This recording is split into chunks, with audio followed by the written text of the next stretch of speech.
This is part of Hadong that's fairly close to Sugi's family farm, but it's kind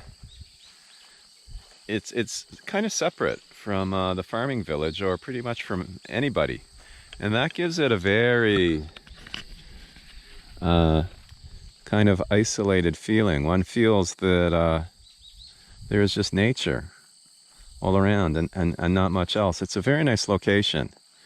As I keep saying, a lot of development is encroaching on this area, but this particular spot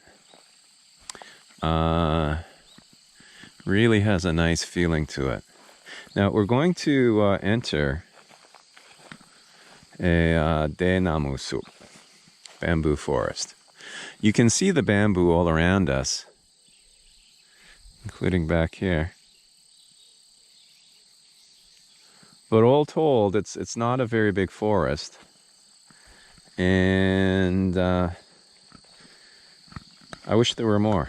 In any case, this is a really nice walking area, and it leads to a small mountain that belongs to an aunt of Sugi's.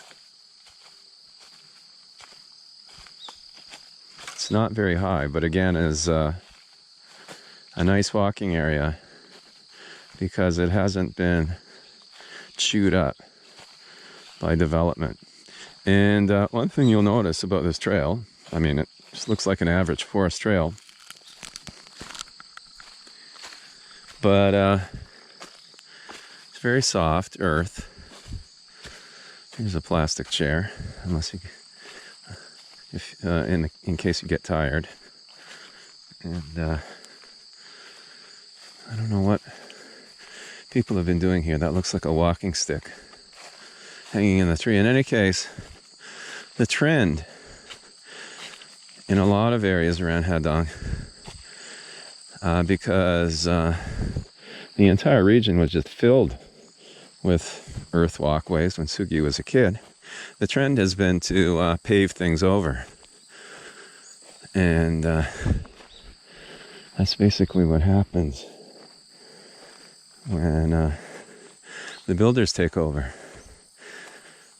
Getting the balance just right so that you have natural spaces where the raw feeling of nature, so to speak, is respected. You know, that's the kind of balance that you want to get. Now this is a nice view of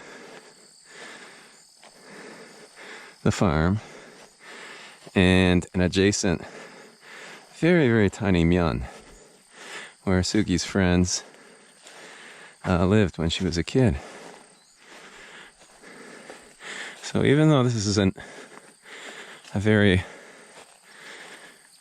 tall or impressive mountain, you get a nice view of the entire valley.